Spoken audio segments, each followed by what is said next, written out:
ವಿಧವೆ ಮಗಳು ಪ್ರೀತಿಯಲ್ಲಿ ಬಿದ್ದಾಗ ಅದನ್ನು ಸಹಿಸದ ತಂದೆ ಮಗಳಿಗೆ ಮಾಡಿದ್ದಾದರೂ ಏನು? ಮುಂದುವರಿದ ಭಾಗ 2.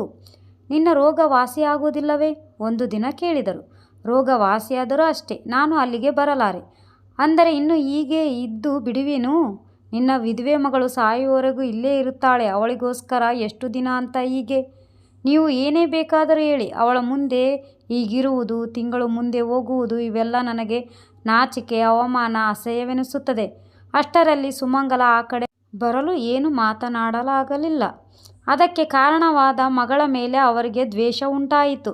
ವಿನಾಕಾರಣ ಅವರ ಕೋಪಕ್ಕೆ ಗುರಿಯಾಗುತ್ತಿದ್ದಳು. ಅವಳ ಮುಖ ನೋಡಿದರೆ ಸಾಕು, ಉರಿದು ಬೀಳುತ್ತಿದ್ದರು. ಅವರು ಬೆಳಗ್ಗೆ ಏಳುವ ಹೊತ್ತಿಗೆ ಅವಳೇನಾದರೂ ಕಣ್ಣು ಮುಂದೆ ಕಾಣಿಸಿಕೊಂಡರೆ ಪ್ರಳಯವಾಗುತ್ತದೆ ಎನ್ನುವ ರೀತಿ ನಡೆದುಕೊಳ್ಳುತ್ತಿದ್ದರು. ಇತ್ತೀಚೆಗೆ ನನ್ನ ಮಗಳಲ್ಲಿ ಏನೋ ಬದಲಾವಣೆ ಕಾಣತೊಡಗಿತು. ಹಣೆಯಲ್ಲಿ ತಿಲಕ, ಕಾಡಿಗೆ ಏನೂ ಇಟ್ಟುಕೊಳ್ಳದಿದ್ದರೂ ತುಂಬ ಹೊತ್ತು ಕನ್ನಡಿಯ ಮುಂದೆ ತಲೆಯನ್ನು ಮತ್ತೆ ಮತ್ತೆ ಬಾಚಿಕೊಳ್ಳುವುದು. ಆ ವಯಸ್ಸಿನಲ್ಲಿ ಅವೆಲ್ಲ ಸಹಜವೇ ಅನಿಸಿತು. ಆದರೆ ಅವಳು ಪ್ರತಿದಿನ ಬೆಳಗ್ಗೆ 10 ಗಂಟೆ ಆಗುತ್ತಿದ್ದಂತೆ ಏನೋ ಕೆಲಸ ಮಾಡುತ್ತಿದ್ದರೂ ಬಿಟ್ಟು ಹೊರಟು ಹೋಗುತ್ತಿದ್ದಳು. ಮೊದಮೊದಲಲ್ಲಿ ನಾನು ಅದನ್ನು ಗಮನಿಸಿಲ್ಲವಾದರೂ ಅವಳು ಪೋಸ್ಟ್ ಮ್ಯಾನ್ಗೋಸ್ಕರ ಕಾದಿರುವಳೆಂದು ನಂತರ ತಿಳಿಯಿತು. ಪ್ರತಿದಿನ ಅಂಥ ಮುಖ್ಯವಾದ ಪತ್ರಗಳೇನು ಬರಬೇಕಾಗಿರಲಿಲ್ಲ. ಸುಮ್ಮನೆ ಏಕೆ ಹೋಗಿ ನಿಲ್ತಾಳೆ ಅಂದುಕೊಂಡೆ. ಆದರೆ ಅವಳು ಅಲ್ಲಿ ಹೋಗಿ ನಿಲ್ಲುವುದು ಪೋಸ್ಟ್ಗೋಸ್ಕರ ಅಲ್ಲ, ಅದನ್ನು ತರುವ ಪೋಸ್ಟ್ ಮ್ಯಾನ್ಗೋಸ್ಕರ ಎಂದು ಖಚಿತವಾಯಿತು. ರಸ್ತೆಯ ಈ ಕೊನೆಯಿಂದ ಆ ಕೊನೆಯವರೆಗೂ ಪೋಸ್ಟ್ ಮ್ಯಾನ್ ಸೈಕಲ್ ತಳ್ಳಿಕೊಂಡು ಹೋಗುವವರೆಗೂ ಅಲ್ಲೇ ನಿಲ್ಲುತ್ತಿದ್ದಳು. ಇತ್ತೀಚೆಗೆ ಅಷ್ಟೇ ಕೆಲಸಕ್ಕೆ ಸೇರಿಕೊಂಡಿದ್ದನಂತೆ ಇತ್ತು ಆ ಹುಡುಗ ಚುರುಕಾಗಿ, ಚಾಲಾಕಿಯಾಗಿ ನನ್ನ ಮಗಳನ್ನು ತನ್ನ ಬಲೆಗೆ ಬೀಳಿಸಿಕೊಂಡಿದ್ದ. ಹಾಳು ಆಸೆಗಳು ಮನುಷ್ಯನನ್ನು ಎಷ್ಟು ಕೆಳಮಟ್ಟಕ್ಕೆ ತಳ್ಳುತ್ತವೆ. ಮನಸ್ಸಿಗೆ ನೋವಾಗದಂತೆ ಮಗಳಿಗೆ ಹೇಗೆ ತಿಳಿಯ ಹೇಳಬೇಕೆಂದು 2-3 ಸಲ ಚಡಪಡಿಸಿದೆ. ಅಡಿಗೆ ಮನೆಯಲ್ಲಿ ಒಗ್ಗರಣೆ ಹಾಕುತ್ತಿದ್ದ ನನಗೆ ದಬ್ ದಬ್ ಎಂದು ಶಬ್ದ ಕೇಳಿಸಲು ಹೊರಗಡೆ ಬಂದೆ. ಅವತ್ತು ಆ ಪೋಸ್ಟ್ ಹುಡುಗನೊಡನೆ ಇವಳು ಮಾತನಾಡುತ್ತಿದ್ದಳಂತೆ. ಅವಳ ತಂದೆ ದೂರದಿಂದಲೇ ಇದನ್ನು ಗಮನಿಸಿದ್ದಾರೆ. ತಂದೆಯನ್ನು ನೋಡುತ್ತಿದ್ದಂತೆ ಅವಳಿಗೆ ಹಾಗೆ ಪ್ರಾಣ ಹೋದಂತಾಗಿದೆ. ಗಡಗಡ ನಡುಗುತ್ತಾ ಒಳಗೆ ಬಂದಿದ್ದಾಳೆ. ನನ್ನ ಮಗಳನ್ನು ದರಿದ್ರದವಳೆ ಎಂದು ಅವರು ದೂರಕ್ಕೆ ತಳ್ಳಿದರು. ಅವಳ ತಲೆ ಗೋಡೆಗೆ ಹೋಗಿ ಬಡಿಯಿತು. ಅಷ್ಟೇ ಚಳ್ಳೆಂದು ಸಿಕ್ಕ ಕಡೆಯೆಲ್ಲ ಹೊಡೆತ ಪೆಟ್ಟುಗಳಿಗೆ ಮೈಯೆಲ್ಲ ಬಾಸುಂಡೆಗಳು ಕಾಣಿಸಿತು. ಅವಳು ಹೇಗೆ ಸಹಿಸಿಕೊಂಡಳೋ ಏನೋ. ಬಾಯಿಂದ ಒಂದು ಮಾತು ಬರಲಿಲ್ಲ. ಕೊನೆ ಪಕ್ಷ ಅಮ್ಮ ಎಂದು ಸಹ ಕೂಗಲಿಲ್ಲ. ನೋವಿನೆಲ್ಲ ತುಟಿಗಳ ನಡುವೆ ಕಚ್ಚಿ ಹಿಡಿದು ಅನುಭವಿಸುತ್ತಿದ್ದಳು.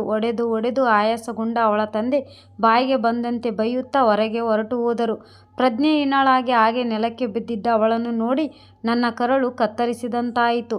ಆ ಪೆಟ್ಟುಗಳನ್ನು ತಡೆಯಲಾರದ ಅವಳ ಅಸಹಾಯಕತೆ, ಅವರನ್ನು ಎದುರಿಸಿ ನಿಲ್ಲಲಾರದ ನನ್ನ ಬಲಹೀನತೆ ಏನನ್ನೂ ಮಾಡಲಾರದಂತೆ ಮಾಡಿತು. ಅವಳ ಮುಖವನ್ನು ನೋಡುತ್ತಿದ್ದರೆ, ಕಂದಿ ಹೋದ ಆ ಪೆಟ್ಟುಗಳನ್ನು, ಅವಳ ಶರೀರದ ಮೇಲೆ ಕಾಣುತ್ತಿರುವ ಬಾಸುಂಡೆಗಳು ನೋಡುತ್ತಿದ್ದರೆ, ಈ ಚಿಕ್ಕ ಹುಡುಗಿಗೆ ಏಕೆ ಶಿಕ್ಷೆ? ಇವುಗಳನ್ನು ನೋಡುತ್ತಿರುವ ನನಗೆ ಯಾವುದಾದರೂ ರೋಗ ಅಥವಾ ರುಜಿನವೋ ಬಂದು ನಿನ್ನ ಬಳಿಗೆ ಕರೆದುಕೊಳ್ಳಬಾರದೆಂದು ದೇವರ ಬಳಿ ಮನಸ್ಸಿನಲ್ಲಿ ಬೇಡಿಕೊಂಡೆ. ಆ ದಿನ ರಾತ್ರಿ ನಮ್ಮವರ ಬಳಿ ಹೋಗಿ ಸನ್ನಿಹಿತಳಾಗಿ ತುಂಬ ಇಷ್ಟಪಡುತ್ತಾ ಮತ್ತಷ್ಟು ಭಯದೊಂದಿಗೆ ಬಳಿ ಸೇರಿ ನನ್ನ ವಿಧವಾ ಮಗಳಾದ ಸುಮಂಗಲನ್ನು ಆ ಪೋಸ್ಟ್ ಮ್ಯಾನ್ಗೆ ಕೊಟ್ಟು ಮದುವೆ ಮಾಡೋಣವೇ ಎಂದು ನನ್ನ ಅಭಿಪ್ರಾಯವನ್ನು ವ್ಯಕ್ತಪಡಿಸಿದೆ. ಆ ಮಾತುಗಳನ್ನು ಕೇಳಿದ ಅವರು ನನ್ನ ಮೇಲೆ ಕೋಪಗೊಂಡು ನನ್ನ ಕಪಾಳಕ್ಕೆ ಬಾರಿಸಿದರು. ಸ್ವಲ್ಪ ಚೇತರಿಸಿಕೊಂಡು ಭಯದಿಂದ ಅವರ ಕಡೆ ನೋಡಿದೆ. ಅವರ ಬಾಯಿಂದ ಬಂದ ಒಂದೊಂದು ಮಾತು, ಇದು ನಿನ್ನ ತಲೆಗೆ ಹೊಡೆದ ವಿಚಾರವೇನು? ವಂಶದ ಮರ್ಯಾದೆ, ಸಂಪ್ರದಾಯ, ಗೌರವ, ಮಾನಗಳನ್ನು ಕುರಿತು ಆಲೋಚಿಸದೇ ಇರುವ ನೀನು ನಿಜಕ್ಕೂ ಒಬ್ಬ ಸಂಸಾರಿಯೇ? ನಿನಗೇನಾದರೂ ಹುಚ್ಚು ಹಿಡಿಯಿತೆ? ಇಂತಹ ಅವ್ಯಾಚ ಶಬ್ದಗಳು, ಅನಾಚಾರದ ಕೆಲಸಗಳು ಈ ಮನೆಯಲ್ಲಿ ನಡೆಯಬೇಕೆಂದು ನೋಡುತ್ತಿರುವೆಯಾ? ನಮ್ಮ ಮನೆಯಲ್ಲಿ ಇಂಥ ಘೋರ ಕೆಲಸ ನಡೆಯುವಂತಿಲ್ಲ. ನಾನು ಬದುಕಿರುವವರೆಗೂ 4 ಜನರಲ್ಲಿ ತಲೆ ಎತ್ತಿಕೊಂಡು ತಿರುಗಬೇಕೋ ಬೇಡವೋ? ನಾನು ಸತ್ತ ನಂತರ ನಮ್ಮ ಪೂರ್ವಜರೊಂದಿಗೆ ಸ್ವರ್ಗಲೋಕವನ್ನು ಸೇರಬೇಕೋ ಬೇಡವೋ? ಬಾಣದ ಸರಣಿಯಂತೆ ಒಂದೇ ಸಮ ಮನಸ್ಸನ್ನು ಚುಚ್ಚುತ್ತಿರುವ ಮಾತುಗಳನ್ನು ಕೇಳಿ ಮತ್ತೇನು ಮಾತನಾಡಲಾಗಲಿಲ್ಲ. ಮತ್ತೆ ನನ್ನ ಅಭಿಪ್ರಾಯವನ್ನು ವ್ಯಕ್ತಪಡಿಸುವ ಸಾಹಸ ಕೂಡ ನಾನು ಮಾಡಲಾಗಲಿಲ್ಲ.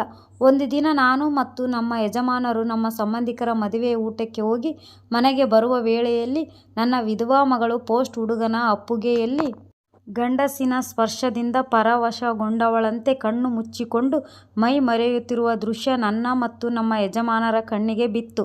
ನನ್ನವರನ್ನು ಆ ದೃಶ್ಯ ರಾಕ್ಷಸನಾಗಿಯೂ ಮಾಡಿತು. ನಮ್ಮನ್ನು ನೋಡಿ ಇಬ್ಬರು ಬಂದೂಕಿನ ಗುಂಡಿನ ಶಬ್ದ ಕೇಳಿದವರಂತೆ ಹೆದರಿ ಕಂಗಾಲಾದರು. ಆ ಹುಡುಗ ಮೆಲ್ಲನೆ ಅಲ್ಲಿಂದ ಜಾರಿಕೊಂಡ. ನಮ್ಮವರ ನೋಟಕ್ಕೆ ಏನಾದರೂ ಸುಡುವ ಶಕ್ತಿ ಇದ್ದಿದ್ದರೆ ನನ್ನ ಮಗಳು ಅಲ್ಲೇ ಸುಟ್ಟು ಬೂದಿಯಾಗುತ್ತಿದ್ದಳು. ನನ್ನವರು ನನ್ನ ಮಗಳನ್ನು ಕೋಣೆ ಒಳಗೆ ಕರೆದುಕೊಂಡು ಹೋಗಿ ಒಳಗೆ ಚಿಲಕ ಹಾಕಿ ತಮ್ಮ ಕೈಗೆ ಏನು ಸಿಗುತ್ತದೆ ಅದನ್ನು ತೆಗೆದುಕೊಂಡು ಅವಳನ್ನು ಹೊಡೆಯುತ್ತಿದ್ದರು. ನಾನು ಆಗ ಅವಳನ್ನು ಸಾಯಿಸಿ ಬಿಡ್ತೀರಾ, ಇವತ್ತು ಅವಳನ್ನು ಮುಗಿಸಿ ಬಿಡ್ತೀರಾ? ಭಯಂಕರವಾದ ನನಗೆ ಹುಚ್ಚು ಶಕ್ತಿಯನ್ನು ಕೊಟ್ಟಿತು. ಬಾಗಿಲು ಮುರಿದು ಹೋಗುವಂತೆ ಜೋರಾಗಿ ಬಡಿದೆ. ಬಾಗಿಲನ್ನು ತೆಗೆಯುತ್ತೀರಾ? ರಸ್ತೆಯಲ್ಲಿರುವ ಜನರನ್ನು ಕರೆಯಲೆ? ಗಂಟಲು ಕಿತ್ತಿ ಹೋಗುವಂತೆ ಕೂಗಿಕೊಂಡೆ. ಮರುಗಳಿಗೆಯಲ್ಲಿ ದಟಾರೆಂದು ಬಾಗಿಲು ತೆರೆದುಕೊಂಡಿತು. ಕರಗಿ ನೀರಾಗಿ ಹೋಗುತ್ತಿರುವ ಹೃದಯದೊಂದಿಗೆ ಒಳಗೆ ಹೋದೆ. ಮಗಳೇ, ನನ್ನ ಮಗಳೇ, ನನ್ನ ತಾಯಿ ಶವದಂತೆ ನೆಲದ ಮೇಲೆ ಬಿದ್ದಿದ್ದಾಳೆ. ಅವಳ ಶರೀರದಲ್ಲಿ ಪ್ರಾಣವಿದೆಯೋ ಇಲ್ಲವೋ? ದೇವರೇ, ನಿರ್ಭಾಗ್ಯಳಾದ ಈ ಹೆತ್ತ ತಾಯಿಗೆ ಸ್ವಲ್ಪ ಧೈರ್ಯವನ್ನು ಕೊಡು ತಂದೆ ಎಂದು ಪ್ರಾರ್ಥಿಸುತ್ತಾ ನೆಲದ ಮೇಲೆ ಕುಸಿದು ಕುಳಿತು ಅವಳ ತಲೆಯನ್ನು ನನ್ನ ಮಡಿಲಲ್ಲಿ ಇರಿಸಿಕೊಂಡೆ. ಮೈಮೇಲೆ ಜ್ಞಾನವೇ ಇಲ್ಲ, ಮೆಲ್ಲನೆ ನರಳುತ್ತಿದ್ದಾಳೆ. ಮನಸ್ಸಿಗೂ ಮೆದುಳಿಗೂ ಸಹ ಅತೀತವಾದ ಶರೀರದ ಬಾಧೆ ಅದು. ನನ್ನ ಮಗಳ ಪರಿಸ್ಥಿತಿ ನೋಡಿ ನನ್ನ ಎದೆ ಒಡೆದು ಹೋಯಿತು. ದುಃಖ ಕಟ್ಟೆ ಉಕ್ಕಿ ಹರಿಯಿತು. ನನ್ನ ಮಗಳ ಮೇಲೆ ಬಿದ್ದು ಜೋರಾಗಿ ಅಳತೊಡಗಿದೆ. ಇಂಥ ಭಯಂಕರವಾದ ಶಿಕ್ಷೆಗೆ ಗುರಿ ಮಾಡಿದ ಆತ ನಿಜಕ್ಕೂ ಜನ್ಮ ಕೊಟ್ಟ ತಂದೆಯೇ ಅಥವಾ ಕಟುಕನೇ? ನನ್ನ ಮಗಳು ಅದೆಷ್ಟು ನರಳಿದಳು. ತಾಯಿ ಬಂದು ಸಹಾಯ ಮಾಡಲೆಂದು ಪಾಪ ಅದೆಷ್ಟು ಎದುರು ನೋಡಿದಳು. ಇದಕ್ಕಿಂತಲೂ ಒಂದು ಸಲ ನನಗೆ ಸಾವು ಕೊಡು ದೇವರೆಂದು ಕನಿಕರವಿಲ್ಲದ ಆ ದೇವರನ್ನು ಎಷ್ಟು ಬೇಡಿಕೊಂಡಳು ಎಂದು ನೆನೆಸಿಕೊಂಡು ನನ್ನ ಮನಸ್ಸು ಸುಟ್ಟು ಹೋಯಿತು. ಭೌತಿಕವಾಗಿ ಬದಲಾದ ಬದುಕಿನ ಹಾದಿಯೊಂದಿಗೆ ಇಂಥ ಭಯಂಕರವಾದ ಶಿಕ್ಷೆಗೆ ಗುರಿಯಾಗುವಂಥ ತಪ್ಪು ನನ್ನ ಮಗಳು ಏನು ಮಾಡಿದ್ದಾಳೆ? ಅಂತರಂಗವು ಬದಲಾಗುತ್ತಿರುವುದೇ ಕಾರಣವೇ? ಸತ್ತ ಆ ಗಂಡನೊಂದಿಗೆ ತನ್ನ ಬಯಕೆಗಳನ್ನು ಸಮಾಧಿ ಮಾಡಿಕೊಳ್ಳದೆ ಹೋದುದೇ ಕಾರಣವೇ? ಕೋರಿಕೆಗಳು ಪಡೆಯಬೇಕಾದ ಸುಖವನ್ನು ವಿಧಿ ವಂಚಿತರಾಗಿ ಕಳೆದುಕೊಂಡಾಗ ಅಂಥ ಕೋರಿಕೆಗಳ ಮೇಲೆ ಆಸೆಯನ್ನು ಸಹ ಅಂದೇ ಸತ್ತು ಹೋಗುವಂತೆ ಆ ದೇವರು ಏಕೆ ವರವನ್ನು ಕೊಡಲಿಲ್ಲ? ಆಗ ಈ ನರಕ ಕ್ಷೋಭೆ ಇರುತ್ತಿರಲಿಲ್ಲವೇನು? ನನ್ನ ಮಗಳು ಮೆಲ್ಲನೆ ಕಣ್ತೆರೆದು ನನ್ನ ಮುಖವನ್ನು ನೋಡಿದಳು. ಆ ನೋಟ ಪೆಟ್ಟು ತಿಂದ ಜಿಂಕೆ ಮರಿಯಂತೆ ಕಂಡು ನನ್ನ ಹೃದಯವನ್ನು ಹಿಂಡಿಬಿಟ್ಟಿತು. ಸುಮಂಗಲ, ನನ್ನಮ್ಮ! ಅವಳ ತಲೆಯನ್ನು ನನ್ನ ಎದೆಗೆ ಹಂಚಿಕೊಂಡ. ಎದೆ ಹಾರಿ ಬೀಳುತ್ತಿದೆ. ನನ್ನ ಎದೆಯ ಮೇಲಿನ ಸೆರಗು ಒದ್ದೆಯಾಯಿತು. ಸಂತೈಸುವ ಶಕ್ತಿ ಇಲ್ಲದೆ ನಾನು ಅವಳೊಂದಿಗೆ ಅಳತೊಡಗಿದೆ. ಹೀಗೆ ಕೆಲವು ದಿನಗಳು ಕಳೆಯಿತು. ಹೀಗೆ ಇದ್ದರೆ ನನ್ನ ಮಗಳು ವಿಧವೆಯಾಗಿ ಸಾಯಬೇಕಾಗುತ್ತದೆ ಎಂದು ಆಲೋಚಿಸಿ ನಮ್ಮವರು ಇಲ್ಲದ ಸಮಯದಲ್ಲಿ ಒಂದು ದಿನ ಪೋಸ್ಟ್ಮ್ಯಾನ್ ಬರುವ ದಾರಿಯನ್ನೇ ಕಾದು ಅವನ ಪೂರ್ವಾಪರ ವಿಚಾರಿಸಿ ನನ್ನ ಮಗಳನ್ನು ನಿಜವಾಗಿಯೂ ಇವನು ಪ್ರೀತಿಸುತ್ತಾನೋ ಇಲ್ಲವೋ ಎಂದು ಪರೀಕ್ಷಿಸಿ ನನ್ನ ಮಗಳನ್ನು ಅವನೊಟ್ಟಿಗೆ ಯಾರಿಗೂ ಗೊತ್ತಾಗದ ರೀತಿಯಲ್ಲಿ ಮದುವೆ ಮಾಡಿ ಸುಖವಾಗಿ ಜೀವನ ಮಾಡಿ ಎಂದು ಹಾರೈಸಿ ಕಳಿಸಿಕೊಟ್ಟೆ.